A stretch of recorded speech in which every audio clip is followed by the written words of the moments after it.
propose voilà, de démarrer. Écoutez, c'est une première. On commence effectivement au MBA Manager des achats de Vinci Executive à des talks. Donc d'habitude, effectivement, les conférences se faisaient plutôt en live, donc dans notre bâtiment et destinées uniquement à nos Master 2. Et là, on a décidé de changer de format parce qu'on considère qu'effectivement, il faut que la communication passe d'une manière plus générale, déjà par rapport à nos M1, et puis ensuite par rapport à la classe qui n'a pas cours, et puis ensuite, eh bien, comme c'est sur LinkedIn, à toutes celles et ceux qui veulent bien participer avec nous à ce talk. Voilà. Donc, à titre personnel, je m'appelle Jean Chassaigne. Voilà, je suis directeur du MBA Manager des achats depuis une petite année. Voilà, et donc on a la chance ce soir d'avoir Estelle, voilà, Estelle Litourna, qui est effectivement donc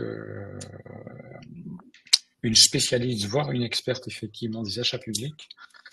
Et on s'est dit effectivement qu'un comparatif achat public, achat privé, on connaît bien tous les achats privés, enfin on connaît plus les achats privés parce qu'en général c'est ce qui est plus connu, plus enseigné, plus etc. etc. Mais là, on va s'essayer à l'exercice achat public et achat privé. Et donc, Estelle, je vais te proposer de te présenter, de présenter ton parcours, ton expérience, que tu vas nous faire partager ce soir. Voilà, Estelle, t'en prie. Merci beaucoup, merci Jean, merci d'avoir été à l'initiative de ce talk et voilà de m'avoir laissé cette opportunité de pouvoir présenter ce comparatif achat public, achat privé. Alors effectivement, moi, j'ai principalement et j'ai exclusivement même un parcours public, achat public, presque 19 ans dans l'achat public, dans des structures variées. J'ai fait des ministères, donc plutôt achat dans une structure, on va dire, plutôt centrale, et dans des établissements publics qui ont un peu plus d'autonomie, donc un peu plus d'autonomie, donc un peu plus de souplesse dans leur gestion. Et aujourd'hui, j'ai même eu le privilège de passer par une centrale d'achat appelée l'UGAP. Voilà, Union de groupement d'achat public.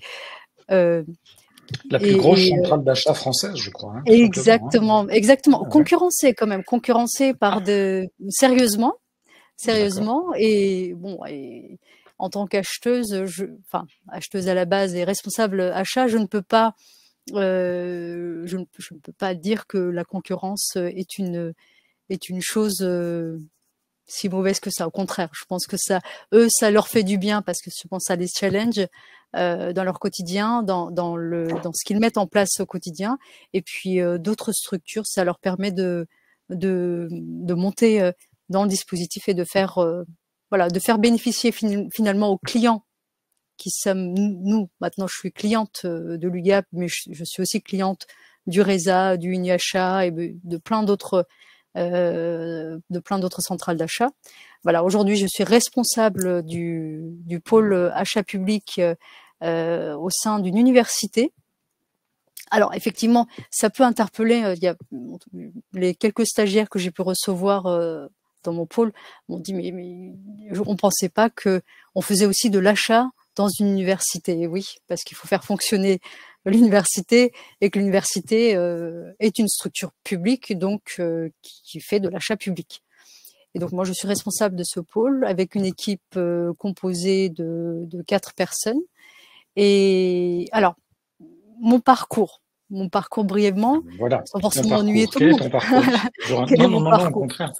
C'est intéressant parce que ça nous permet de voir effectivement comment tu es arrivé là, par quel biais et puis avec quelle passion au fond. Hein, parce que si tu es dans les achats publics, je pense qu'effectivement tu as un intérêt pour cela. C'est ça. 19 ans, il faut être encore passionné pour faire vivre la flamme et continuer à faire de l'achat public. Presque 19 ans donc dans l'achat public, j'ai un parcours juridique à la base. J'ai eu un DEA à l'époque, on appelait ça un DEA droit public des affaires. Donc j'ai un parcours plutôt juridique, mais j'ai toujours eu je me suis toujours tournée vers la fonction achat. c'est-à-dire le côté juridique à proprement parler me plaisait, mais c'était comme une espèce de jambe boiteux. Je sais pas si l'expression peut parler à tout le monde, mais en tout cas, voilà, on manque, quand on fait de l'achat public, il faut avoir le volet juridique parce qu'il y a une forte contrainte en termes de réglementation juridique, mais il y a aussi un volet achat. Et d'ailleurs, dans le mot achat public, il y a le mot achat et c'est un élément pour moi qui était important et c'est la raison pour laquelle j'ai eu une certification auprès de la Ségos de responsable achat sous la direction de Philippe Petit, que je salue. Qui est présent ce soir et à Qui est qui présent on aussi. envoie le bonjour. Oui, Voilà. oui. Bonjour Bonjour Philippe. Philippe.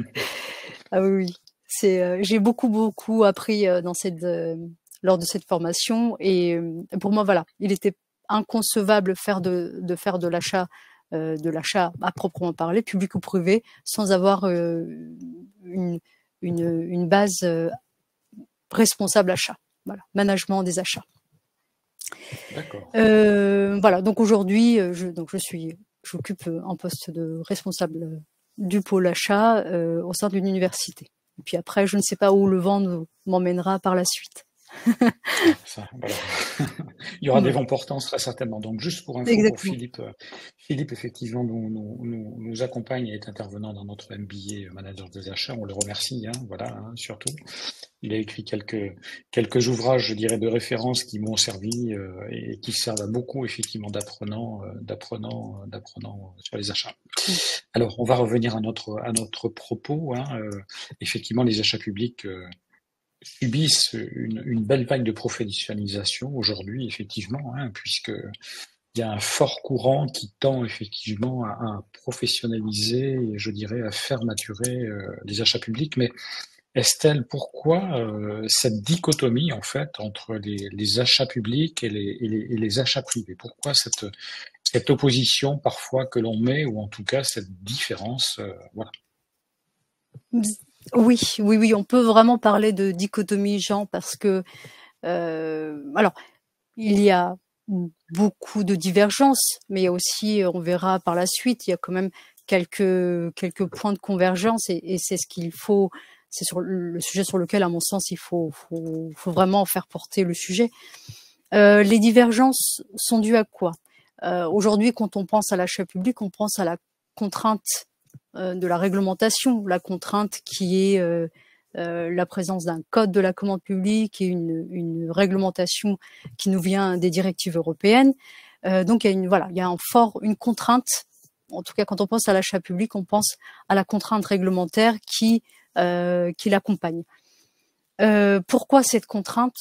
Effectivement, d'un point de vue achat privé, on se pose la question, mais pourquoi cette contrainte? Pourquoi cet arsenal juridique autour de l'achat public?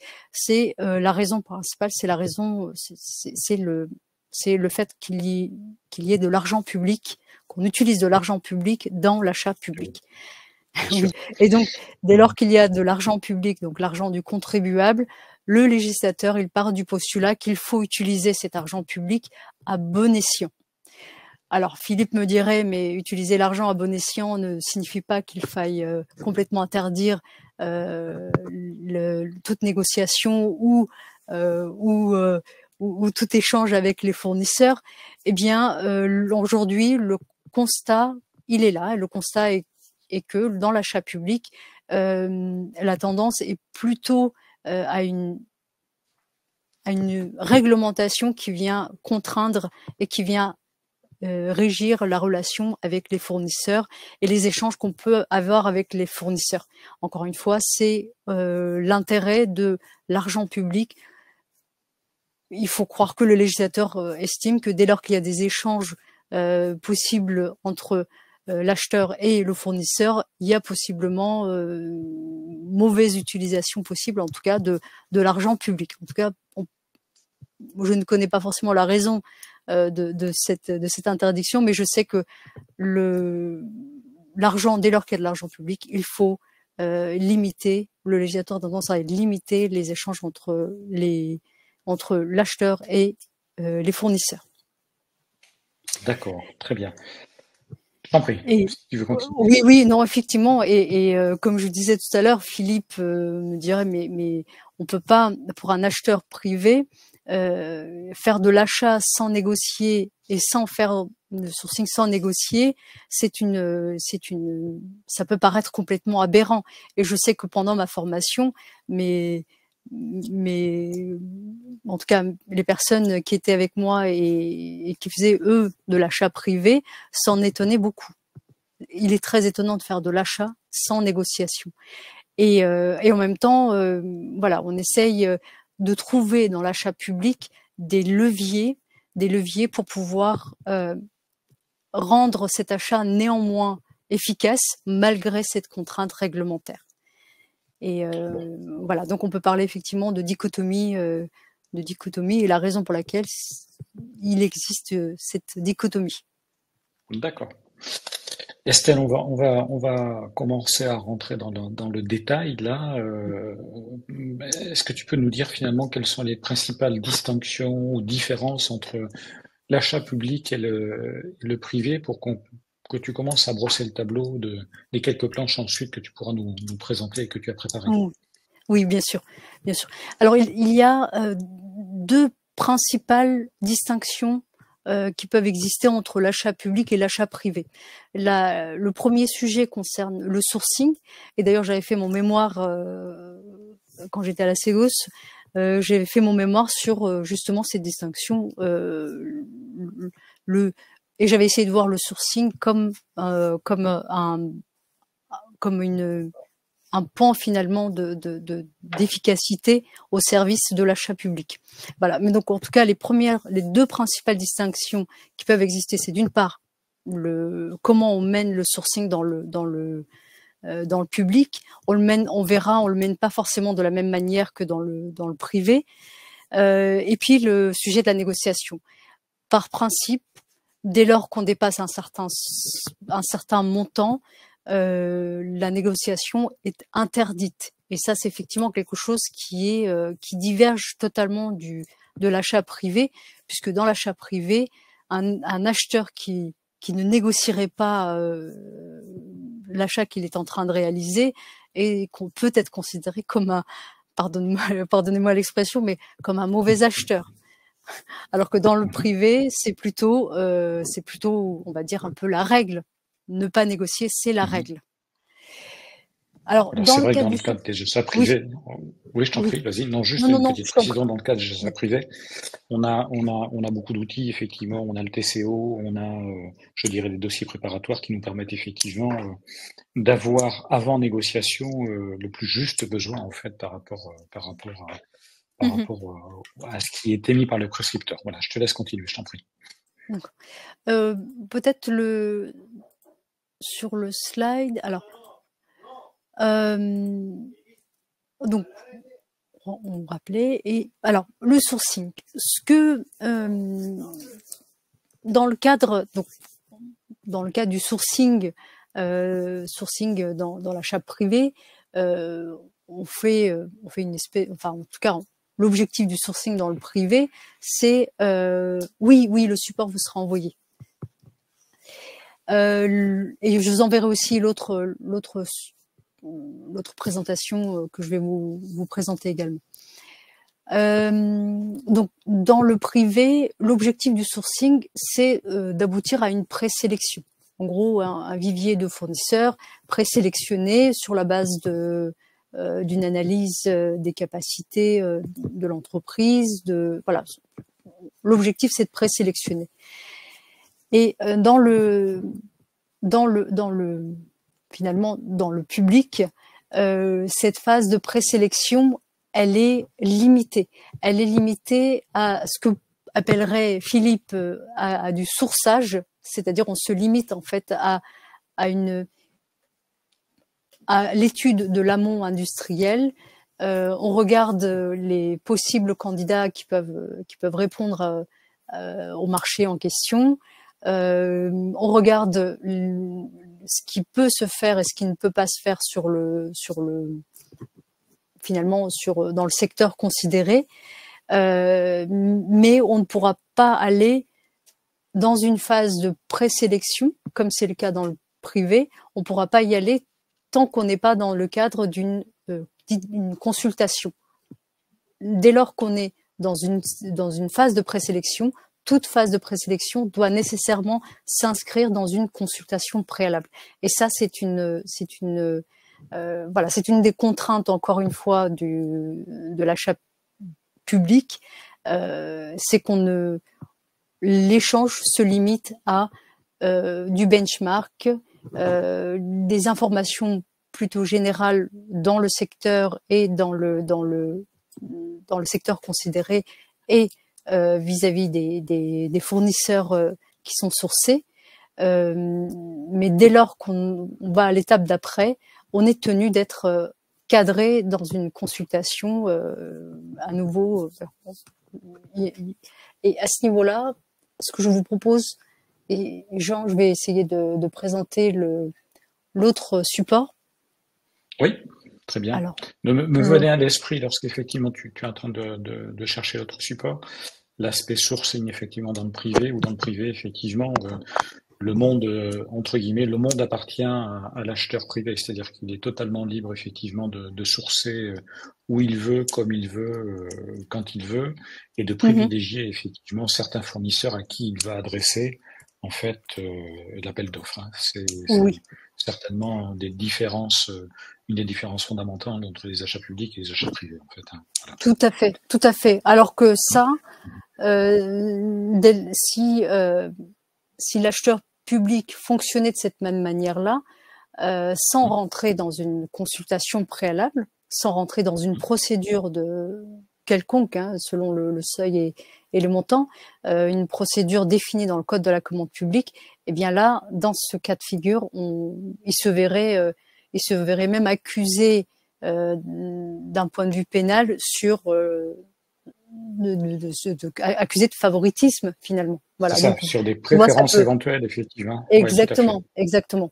Il faut que tout soit cadré dans le cadre il faut rentrer vraiment dans le périmètre défini dans le Code de la commande publique, et dès lors qu'on en sort, on risque, il y a des enjeux aussi d'ordre pénal. Mais je veux pas non plus faire peur aux personnes qui assistent et qui sont peut-être intéressées par l'achat public, parce qu'au-delà des enjeux et des risques juridiques qu'il peut y avoir derrière, l'achat public a quand même un potentiel. Et ça, voilà. Il faut aller le chercher, ce potentiel, mais il est là. Il existe quand même. Et puis, il y a une forme de justice absolue, hein, dans le sens où, effectivement, tout fournisseur est adressable par les marchés publics, par l'intermédiaire, je pense, du site sur lequel les appels d'offres sont déposés. Alors que dans le privé, effectivement, on va même plus loin que de sourcer qui on veut, on sélectionne qui on veut, et on fait des panels fournisseurs, en fait, avec les fournisseurs que l'on veut, quoi. Tout à fait. Et d'ailleurs, après cette phase de présélection, dans le privé, les entreprises sélectionnées deviennent des partenaires. C'est une terminologie qu'on ne peut pas forcément employer dans le public, d'ailleurs. J'aurais une question, excusez-moi de vous déranger, concernant le sourçage, entre guillemets. Vous avez dit également que vous présélectionnez en fait des fournisseurs qui correspondaient à vos attentes, enfin qui allaient correspondre à vos attentes. Mais pour cela, vous avez une base de données fournisseurs qui est préalablement enregistrée, ou comment vous procédez à une sorte de présélection sourçage de ces fournisseurs avant de les consulter? Alors, souvent on part de l'existant.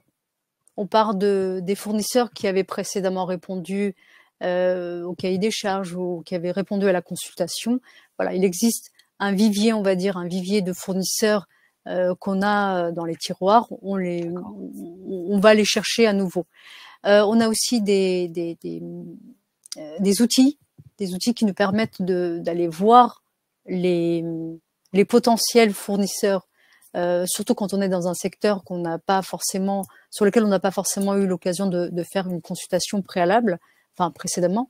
On a des outils, des plateformes qui nous permettent finalement d'accéder à une liste de potentiels fournisseurs, exactement. Et puis il y a aussi autre chose qu'on essaie de faire, c'est échanger avec les autres en tout cas moi, les autres responsables achats dans les autres universités ou dans les autres structures. J'essaie de chercher des informations auprès de d'autres collègues qui auraient éventuellement fait la même chose, mais à leur niveau. D'accord, merci. Je vous en prie, je vous en prie. Estelle, on a une petite, Mathieu, merci Mathieu. Estelle, on a un petit mot d'Andrianina, pardon, qui dit si je peux ajouter aussi la réalisation du DCE. Alors voilà, je voudrais que tu nous éclaires sur ce qu'est le DCE, voilà. Et toute notre histoire dans le public. Voilà. Ah oui, c'est toute une histoire. Oui, je suis complètement de ton avis, Adrianina. Le DCE, c'est le dossier de consultation des entreprises.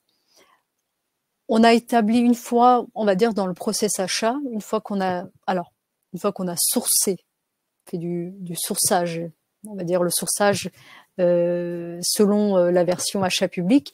Une fois qu'on a fait ce sourçage, on commence à rédiger le cahier des charges. Et c'est sur la base de ce cahier des charges qui constitue donc le dossier de consultation. Alors, il y a une multitude de documents dans ce dossier de consultation qu'on doit préalablement établir avant toute consultation, tout lancement de consultation. Il faut que le dossier soit complet et qu'il soit établi préalablement. Et là, à nouveau, le risque, c'est d'avoir une consultation inaboutie, inachevée, et donc, in fine, des offres qui ne correspondent pas du tout à ce qu'on attendait. Donc, le dossier de consultation, là, pareil, ça fait partie des choses de la contrainte de l'achat public, c'est qu'on est tenu d'établir ce cahier des charges au moment où on lance la consultation. Et la phase de sourcing, en tout cas de sourçage, permet d'affiner le besoin et sert en tout cas, vient en appui à l'acheteur pour calibrer son besoin, pour affiner son besoin, si le besoin nécessite d'être affiné, permet aussi de coller le besoin à l'amont industriel. Aujourd'hui, on a beaucoup de consultations, malheureusement, qui sont lancées un peu selon les désirs de l'acheteur, sans forcément que ça colle à la réalité du terrain, en tout cas de ce que peuvent proposer les fournisseurs. Donc, on se retrouve avec des dossiers et des marchés, des contrats qui restent parfois incohérents. Et donc, l'idée, c'est aussi de créer cette cohérence en amont, de travailler en amont cette cohérence, puisque, vous l'aurez compris, la négociation n'intervient pas forcément, ou en tout cas, n'intervient que dans des cas très très limités, et donc on n'a plus aucune marge de manœuvre par la suite. Donc qu'est-ce qu'on fait? On mise tout sur la phase de sourcing et on fait tout pour que le sourcing permette de répondre et d'établir le cahier des charges. On va l'appeler cahier des charges, mais donc c'est le DCE, ici appelé le DCE, c'est le DCE. Donc on va le constituer, on va le rédiger, l'écrire suite aux informations et à ce qu'on a pu recueillir dans le cadre du sourcing. D'accord. C'est là qu'on peut se rejoindre entre les achats publics et les achats privés. C'est qu'effectivement, on travaille aussi beaucoup en fait le cahier des charges en amont parce qu'on considère que ça peut effectivement permettre justement d'éviter des coûts, de travailler les coûts évités et effectivement aussi d'être sûr de notre coût. Alors dans les achats privés, voilà, oui, tout à fait. Voilà, dans les achats privés, on peut aussi travailler le cahier des charges souvent avec alors c'est très paradoxal avec le fournisseur, c'est-à-dire qu'effectivement le fournisseur peut dire moi je sais faire, je sais pas faire ça, voilà, et avec les prescripteurs, donc parfois avec les industriels ou en tout cas les demandeurs de services. Donc parfois c'est un système un peu spiralé, bouclé comme ça, où on part effectivement du besoin du prescripteur, on le porte chez le fournisseur et on arrive à finir dans une forme d'entonnoir effectivement un cahier des charges finalisé. Voilà, c'est un peu le travail des acheteurs avant. Voilà, je te laisse poursuivre, pardon. Tout à fait.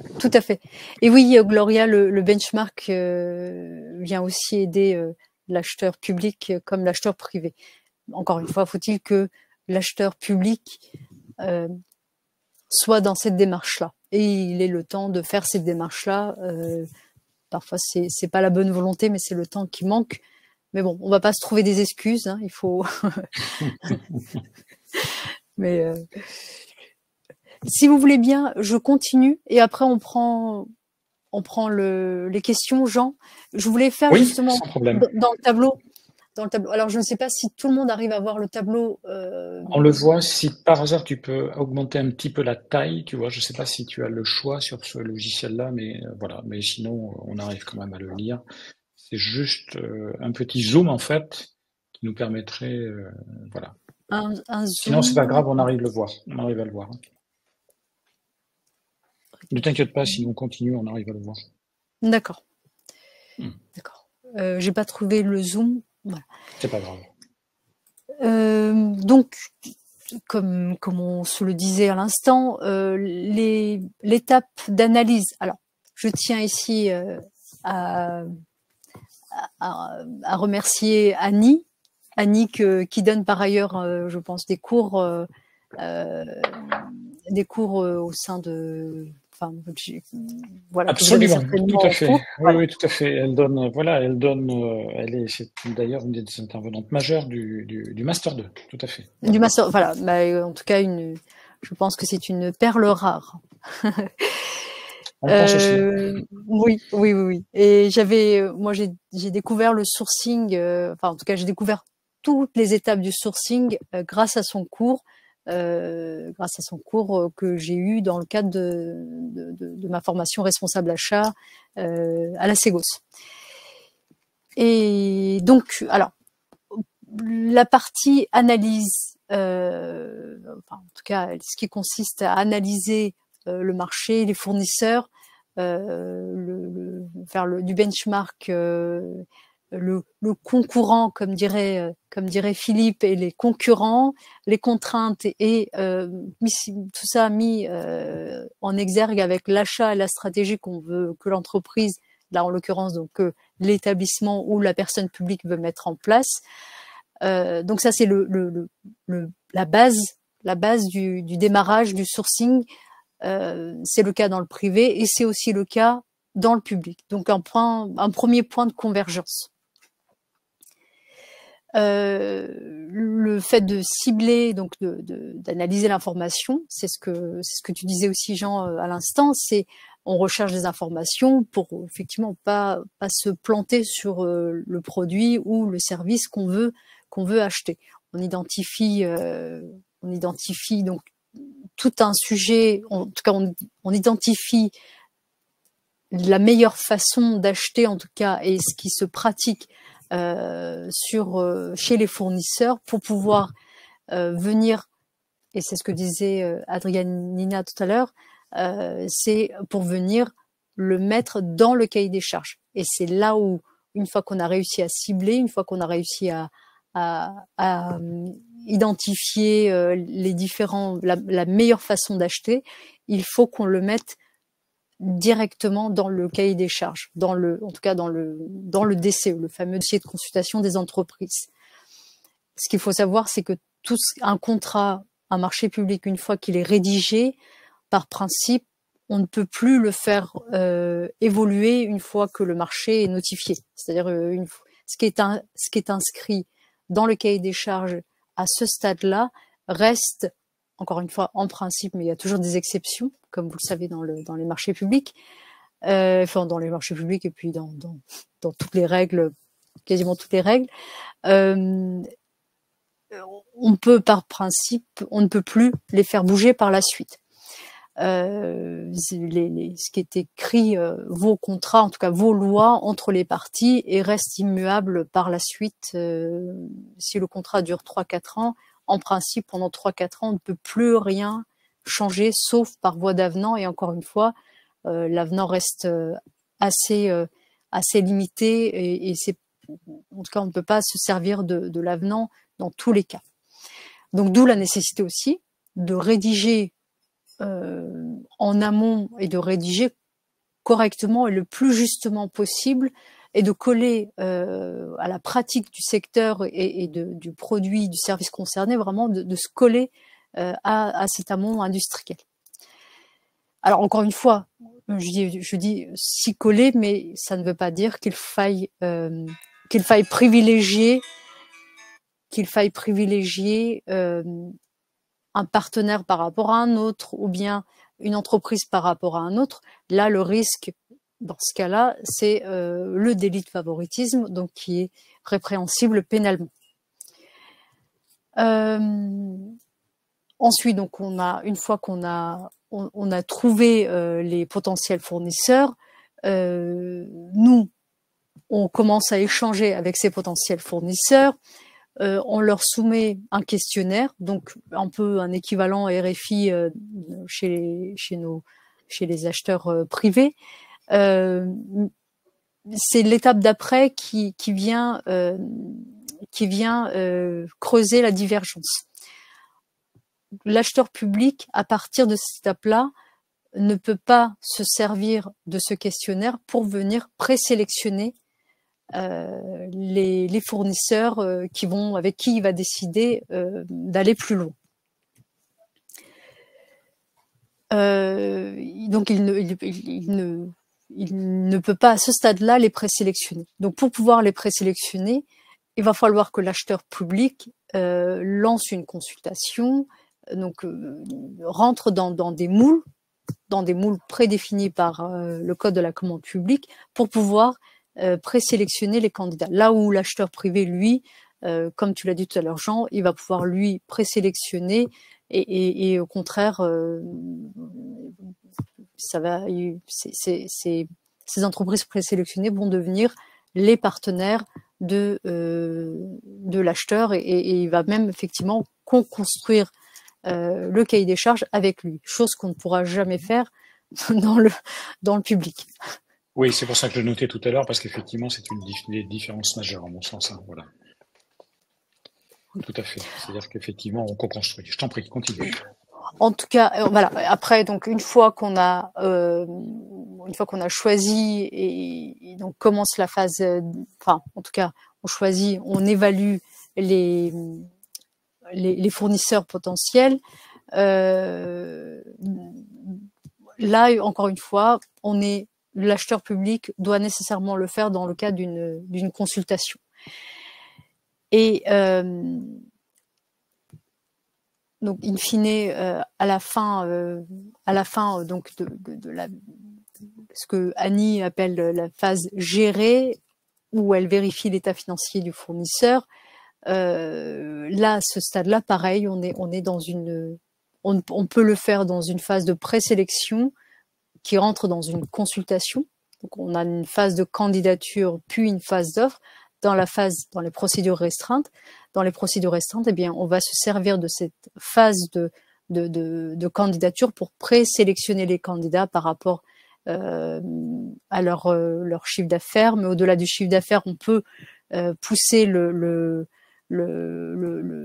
l'analyse plus loin et aller jusqu'à demander, enfin en tout cas analyser l'état financier du fournisseur.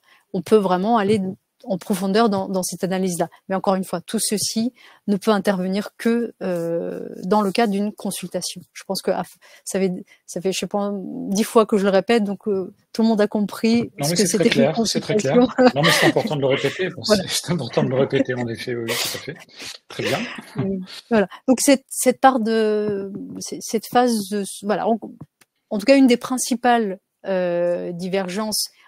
Ouais, vous l'aurez compris au début, on est sur une position commune, c'est-à-dire une base commune, mais dès qu'on arrive à cette notion de présélection, là on est sur deux tendances complètement différentes, sur deux pratiques complètement différentes. Nécessité par la réglementation. Peut-être que si la réglementation venait à changer, l'acheteur public ferait aussi comme l'acheteur privé, mais pour l'instant on est vraiment sur un fonctionnement complètement divergent sur ce sujet-là.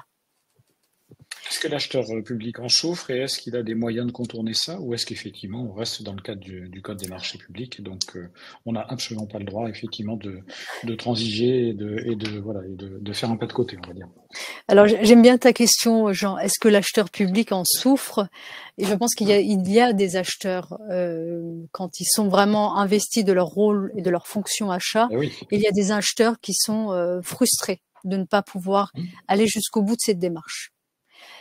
Et en même temps, la contrainte réglementaire est là, donc on s'y plie et on essaye de faire ce qu'on peut avec la réglementation et avec ce que nous permet de faire, mais strictement limité à la réglementation. Peut-être que dans quelque temps, les choses changeront, on ne sait jamais. Mais pour l'instant, c'est pas forcément le cas.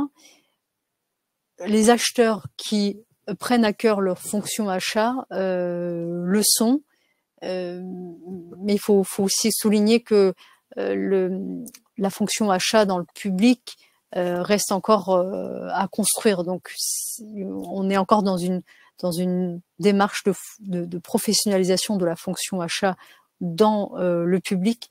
Donc, je ne suis pas certaine que tous se rendent compte de ce besoin-là. Alors ça, c'est très intéressant parce que justement, on a beaucoup de personnes qui se posent des questions sur dois-je aller dans l'achat public, dois-je rester dans l'achat privé ou y rester. Peut-être, voilà, on peut juste partager effectivement cette réflexion-là que tu viens de nous faire, qui est importante. Hein. Il y a une marge de maturité ou un potentiel de maturité dans l'achat public qui est très fort, en fait. Voilà. Complètement. Donc, quelque part, ça peut être un facteur de motivation, effectivement, pour les jeunes, entre guillemets, qui veulent rentrer, les jeunes du métier d'achat, hein, qui veulent rentrer dans le métier des achats publics, peut-être. Hein. C'est peut-être un facteur de motivation. Tout à fait, tout à fait. En tout cas, pour les personnes en tout cas pour les jeunes futurs acheteurs qui sont ici présents, il faut avoir à l'esprit cette contrainte. La contrainte réglementaire, elle est là, elle est présente et on la retrouve dans tout le processus achat. Et en même temps, elle donne un potentiel, une espèce de challenge dans le secteur public, puisqu'on manque cruellement aussi d'acheteurs capables d'acheter, en fait, vraiment d'aller en profondeur et d'être vraiment investi dans la fonction achat. Donc ça peut être aussi un besoin. Alors après, ça dépend dans quel secteur vous êtes et dans quel type de fonction vous êtes. Si c'est dans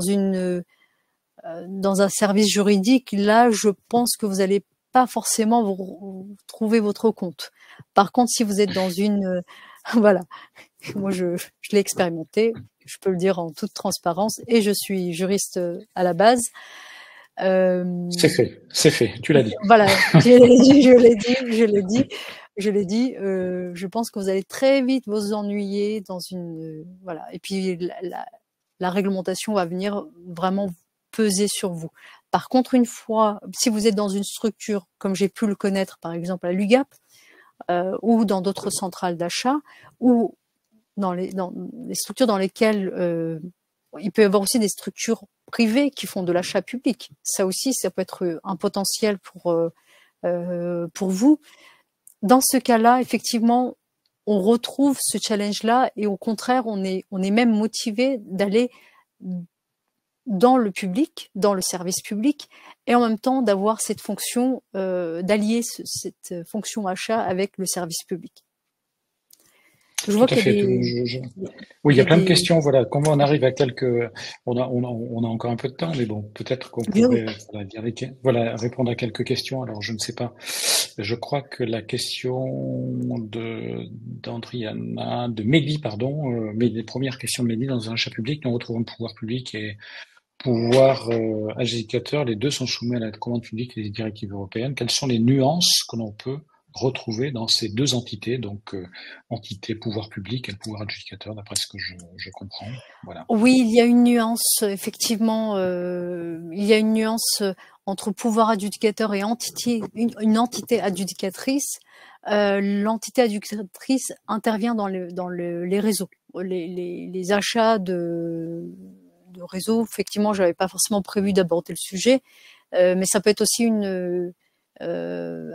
un secteur qui peut attirer un peu plus les acheteurs que chez un pouvoir adjudicateur. Le pouvoir adjudicateur, grosso modo, c'est l'État, donc les ministères, les collectivités, les établissements publics, voilà, tous tous les acheteurs publics qui interviennent dans des secteurs classiques, alors que les entités éducatrices interviennent sur de l'achat de réseaux. Enfin voilà, il intervient dans des secteurs d'assainissement.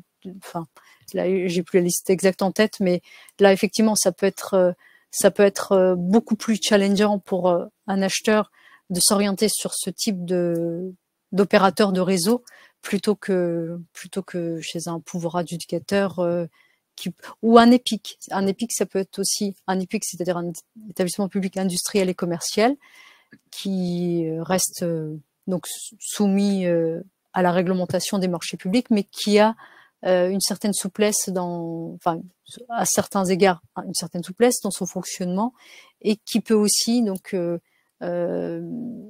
chercher à avoir le process achat, enfin en tout cas qui peut fonctionner différemment sur le process achat qu'un pouvoir adjudicateur classique.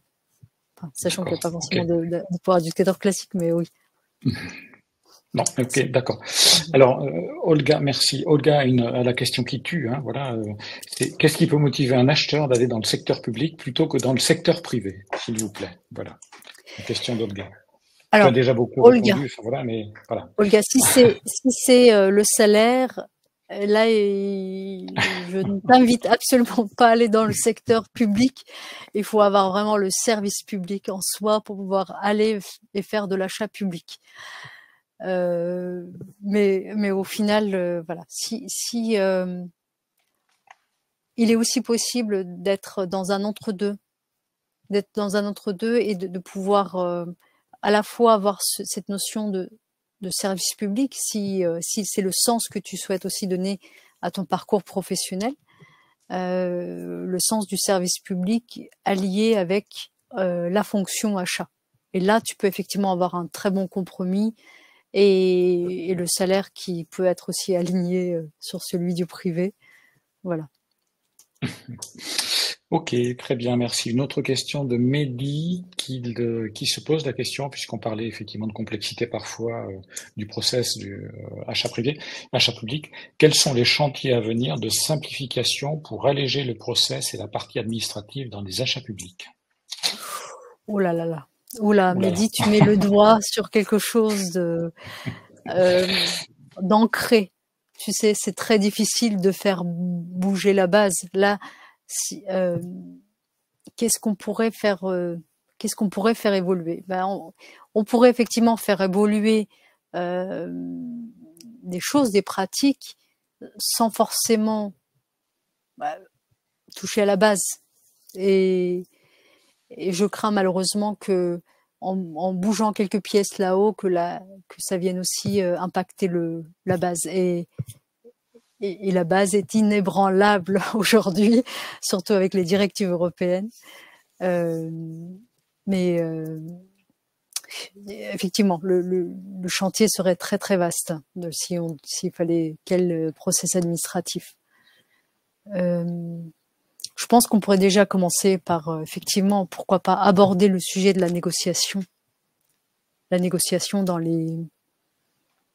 aborder le sujet de la négociation autrement que sous le prisme de corruption, délit de favoritisme et autres sujets. Vous voyez. Parce que c'est comme ça qu'on regarde aujourd'hui la négociation. Hein. Dès lors qu'elle n'est pas permise... C'est pour ça que nous, on est des vilains petits canards, des acheteurs privés par rapport effectivement aux acheteurs publics. Voilà. Rodrigue nous pose une question effectivement qui est proche en fait de celle d'Olga.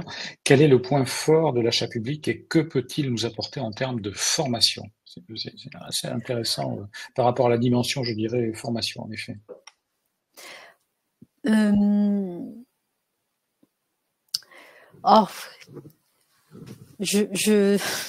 est entre nous ce soir, Estelle, donc tu peux tout dire. Hein. On est entre nous. On est entre nous. Peut-être d'un point de vue diligence. Je pense que justement le bon côté de l'achat public, même si ça ne dissuade pas les uns et les autres, quand on veut y aller, on y va quand même. mais c'est au moins d'avoir un cadre qui permet, encore une fois, la bonne utilisation de l'argent public.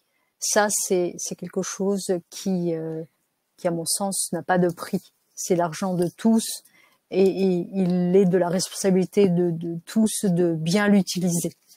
Et en tout cas, moi, c'est ce que j'essaie de faire au quotidien et c'est ce que j'essaie aussi de mettre en place avec mon équipe, de dire oui, il y a une réglementation, on va pouvoir l'utiliser pour améliorer nos process, pour améliorer la manière dont on achète, mais au final,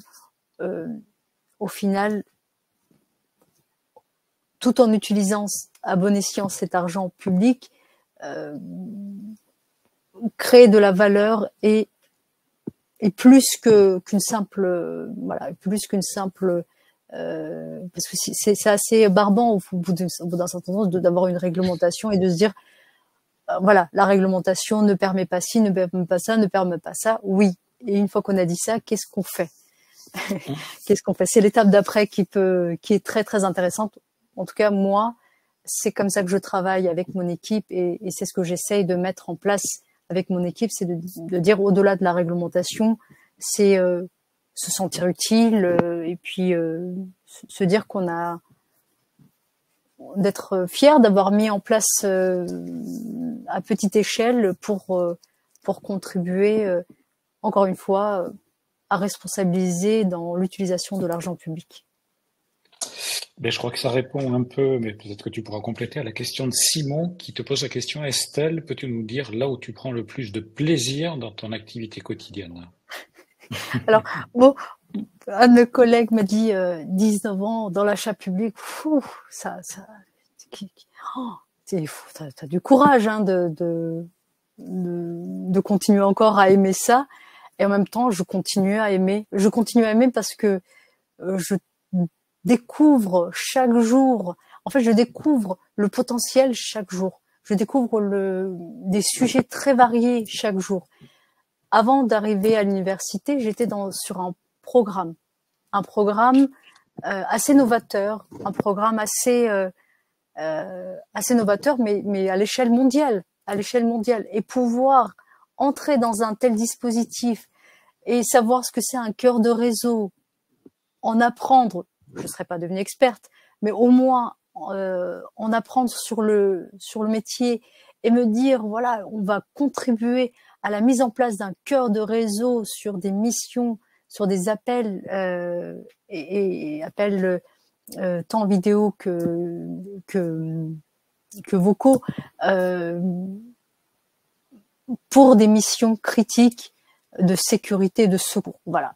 Rien que ça, c'était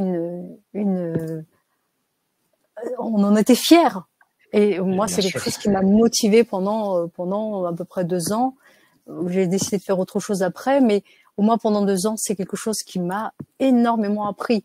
Et c'est ce qui fait le challenge, en fait. C'est le fait de découvrir à chaque fois des pans d'achat, des volets d'achat, des façons d'acheter différentes et de se dire que finalement, il y a toujours quelque chose à améliorer, quelque chose à améliorer. Et c'est pour ça qu'on une excellente motivation, ça. Mais oui, oui. C'est une excellente motivation, tout à fait. Oui. Alors, je fais le lien avec une question de Thibault, là, qui lui se dit, mais le cadre donné sur le métier d'acheteur dans le domaine public pourra-t-il nous desservir si l'on se tourne par la suite dans le domaine privé sans avoir fait de la négociation? Donc voilà, c'est la question qu'il se pose. Il se dit, aïe, aïe, aïe, est-ce que ça peut effectivement être un défaut ou pas? Moi, je pense que non, mais bon. Alors, mais souvent, Jean, c'est plutôt l'inverse qu'on fait. C'est-à-dire, on a fait l'achat privé et on décide au bout de quelques années d'expérience de tenter l'achat public. Mais c'est plutôt l'inverse qu'on fait. On vient et je trouve que ça apporte vraiment un plus à l'achat public d'avoir eu cette expérience privée. Tout à fait. Alors, dans le cadre justement de ton parcours, là, il y a Désiré qui pose une question. La connaissance en droit public est-elle une exigence pour intégrer les achats publics? Désirer un premier vernis, une première vision de l'achat public va te permettre d'exercer correctement ta fonction achat. Choisis, dans ton cas, puisque si t'es pas juriste à la base, choisis plutôt une structure où tu auras déjà des juristes qui viendront, eux, ils vont venir border, cadrer, t'interdire de faire plein de choses. Eux, ils connaissent la réglementation. Toi, je pense que un premier vernis va te suffire amplement. Premier vernis, c'est-à-dire connaître les notions, connaître les seuils, suivre l'actualité de l'achat public, qu'est-ce qui se fait, qu'est-ce qui ne se fait pas. Voilà, ce premier vernis va vraiment te permettre de faire de l'achat public. Encore une fois, choisi ne va pas forcément sur un rôle ou une mission juridique, mais plutôt un rôle achat entouré de juristes. Ça va te permettre de pouvoir faire, d'exercer pleinement ta fonction achat. Ok, d'accord. Alors une question de Mehdi qui est un petit peu sensible là, effectivement, parce que c'est quand même un sujet autour de l'achat public. Comment acheter et privilégier français ou européen plutôt qu'ailleurs, alors que le marché public européen est ouvert à tous? Comment privilégier l'achat français ou européen, c'est bien ça? Français ou européen, voilà, c'est ça, oui, tout à fait.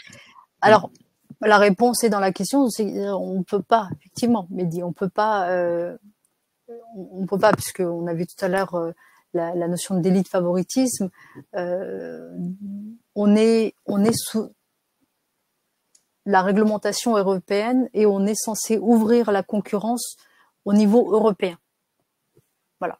Donc, il y a des mesures de publicité, de mise en concurrence qu'il faut nécessairement mettre en œuvre pour essayer d'attirer des entreprises qui interviennent au niveau européen. En tout cas, aujourd'hui, on n'a pas une action positive en ce sens-là. C'est-à-dire, on ne peut pas mettre une clause une quelconque stipulation dans un contrat ou venir sélectionner sur des critères qui font référence à soit une zone géographique, soit une marque, soit ce sont des choses qui sont complètement prohibées dans l'achat public. Alors, c'est prohibé, il y a peut-être quelques leviers, mais par principe, c'est interdit. Bon, d'accord, très bien, c'est clair. On arrive quasiment à la fin de notre créneau. J'ai encore une petite question ou deux là. Abou qui nous demande comment mieux gérer le panel fournisseur dans le cas des achats publics. Le panel fournisseur. Alors, une fois, en fait, on a vu dans le cas du sourcing, le panel fournisseur, on va pouvoir les solliciter. Dès qu'on a un panel, on va pouvoir les solliciter dans le cadre du sourcing. Par contre, une fois que le marché, ce qu'on appelle le marché, c'est-à-dire le contrat est signé, là, on va continuer donc à gérer le fournisseur, la relation qu'on a avec le fournisseur. Donc là, c'est dans le cadre plutôt de la qualité, la relation avec le fournisseur qu'on va continuer à suivre. Par contre, le panel fournisseur en tant que tel, lui, c'est à l'initiative de l'acheteur. Il n'y a pas, le seul sujet sur lequel il faudra veiller, c'est pas donner d'informations sur le prestataire actuel, parce qu'il y a le secret des affaires et là pour le coup, il faut pas divulguer des informations qui relèveraient de la relation contractuelle.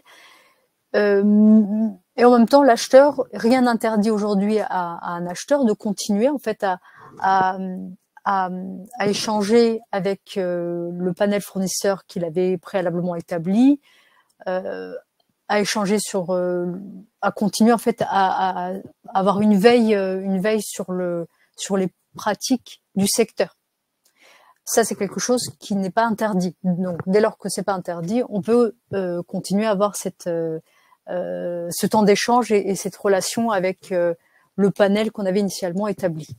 Par contre, si avec ce même panel, on souhaite repartir sur un nouveau contrat, là, il faudra re-envisager un DCE, ce qu'on appelait donc sourcing, DCE. Donc, on repart sur au début du processus achat pour repartir sur la rédaction d'un cahier des charges et sourcing, rédaction de cahier des charges, publication, consultation et ainsi de suite. Voilà.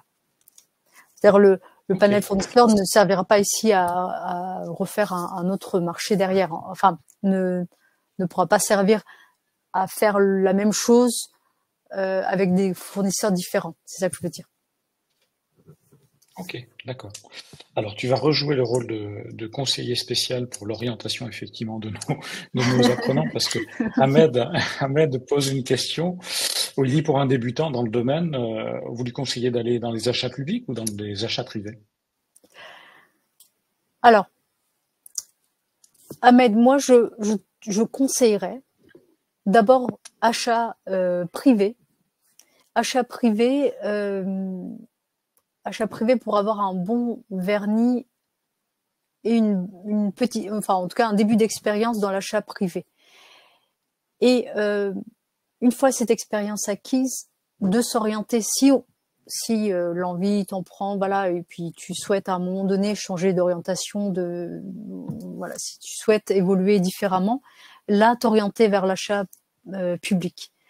Alors, Jean, c'est vrai que je suis en train de me dire, mais c'est acheteur public, en tout cas responsable achat public. Je suis en train de donner le message contraire. En tout cas, d'expérience, je pense que un acheteur tel que, enfin, vous êtes préparé vraiment à la fonction achat. Ce que vous allez pouvoir acquérir dans cette expérience-là, vous allez pouvoir le mettre à la disposition de l'achat public, mais c'est dans un temps d'eux. Enfin, moi, c'est comme ça que je le vois. Ahmed, je ne sais pas si j'ai répondu. Je pense que oui. Tu tires pas sur les achats publics parce qu'effectivement, on te voit épanoui dans ton poste, dans tes fonctions et dans ton allant pour aller tous les jours effectivement travailler. Donc, il y a pas de, je crois qu'il y a pas d'ambiguïté. Voilà. Merci Mehdi, parce qu'il nous dit on veut encore et encore des talks achats de ce type, vous inquiétez pas, il y en aura d'autres effectivement, et merci, tout à fait. À ce stade-là, Estelle, est-ce que tu veux rajouter des points qu'on n'aurait pas évoqués, et peut-être qu'on refera d'ailleurs un talk sur, je sais pas, on verra, mais voilà, est-ce que tu veux préciser les choses? Alors moi je vois juste un dernier, Adrianina, qui a été, donc elle a fait achat privé et cette année elle a basculé de côté obscur. Elle a basculé dans les achats publics. D'après vous, il est plus intéressant de rester un acheteur public spécialisé, généraliste? Voilà. Alors ça peut être effectivement une teste tout, Adrianina. Vois ce qui te plaît le plus et ce qui te donne encore la motivation. Quand on est acheteur spécialisé dans un secteur spécialisé, l'avantage c'est qu'on maîtrise et on peut, si le secteur est vendeur, on peut se vendre dans n'importe quelle entité publique, privée. Enfin voilà, il faut que le secteur soit effectivement assez porteur. Et en même temps, dès lors qu'on a une fonction, un savoir-faire achat, on peut aussi aller sur du généraliste et l'innovation. Alors là, c'est la crème de la crème. Moi, je dis c'est là où on arrive. Vas-y, va étape par étape, crescendo, et tu verras. Pourquoi pas généraliste. Généraliste, tu touches un peu à tout, tu te spécialises, et pour arriver à une innovation, en tout cas aux achats innovants, mais sachant que tu peux même faire de l'innovation, même dans des achats spécialisés et même dans des achats généralistes. Voilà. Et sur ce, en tout cas, je remercie, je te remercie Jean, je remercie également Annie, même si elle n'a pas pu être avec nous aujourd'hui, mais je remercie également Annie qui m'a beaucoup appris et voilà, que j'aime beaucoup par ailleurs. Estelle, c'est surtout toi qu'on remercie parce qu'effectivement, on sent bien la passion qu'il y a derrière effectivement tout ça, l'envie de transmettre et le plaisir d'échanger. Donc encore une fois, un grand merci. Merci à toutes et à tous d'avoir été présents ce soir. C'est pas facile entre 18h et 19h. On est en transport, on prépare la vie de famille, etc., Voilà. Pour info, donc oui, je réponds à une question. Les documents seront disponibles, je pense. Voilà, Estelle vous enverra effectivement des versions que l'on pourra publier. Voilà. Et puis, je voulais vous dire qu'il y aura d'autres talks. Voilà, ça va pas s'arrêter là, et peut-être aussi avec Estelle, mais il y en aura d'autres. Donc, allez sur le LinkedIn. Que si oui. Je suis plébiscitée, si je suis. Écoute, je peux te dire que voyant effectivement tous les merci qu'il y a sur le chat, je peux te dire que tu l'es. Voilà. C'est clair. Et même Philippe qui dit bravo pour cette passion professionnelle, tu vois, Philippe, il te renvoie la chose. You are the best, donc, Philippe. Ça, c'est clair. Donc, allez sur le LinkedIn de Vinci Executive Education et vous aurez effectivement tous les talks que l'on aura jusqu'à l'été et puis jusqu'à septembre même. Sur le mien, vous verrez aussi, voilà, il y a aussi effectivement pas mal d'infos et on vous annoncera les talks. De toute façon, Estelle reviendra parmi nous, c'est sûr, parce que bon, elle était star sur la scène et elle reviendra. Voilà. Merci beaucoup, Estelle. Merci beaucoup. Très bonne soirée. Et puis, merci. Oui. Merci. Boum, merci à tous. Prie.